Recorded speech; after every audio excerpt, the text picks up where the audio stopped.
Today's environment is highly uncertain and change takes place very quickly. Globalization, the uncertainty of the economy, and the risk for any one company in this kind of environment is that the fundamental assumptions on which their strategy is based have changed and are no longer valid. And I think it's important for a board to be well versed in what the fundamental assumptions have been so they can detect the change, but more importantly, well versed in the context in which the company is operating, its competitive environment, the changes in markets, and that calls for the board to have a higher level of engagement and strategy than they've had in the past. What's required is a more continuous process rather than the episodic process of the once-a-year review, and to move away from review and concur to a more collaborative initiative.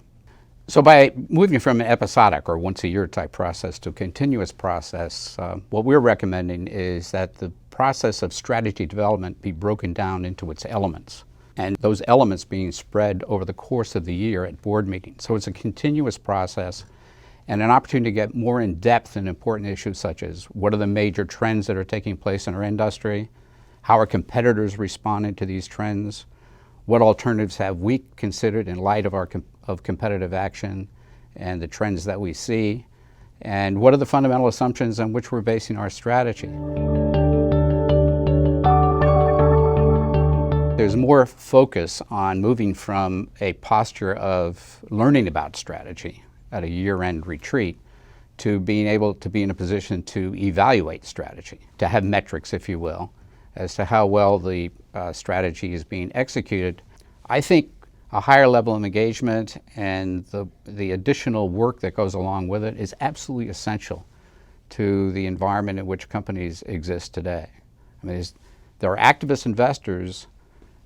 Why not be an activist board?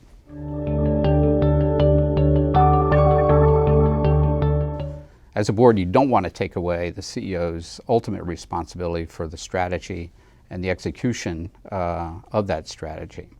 But I think it can be done if boards keep in mind that their role is to understand and suggest and stay away from prescribing, where they basically are saying, this is what we think you should do.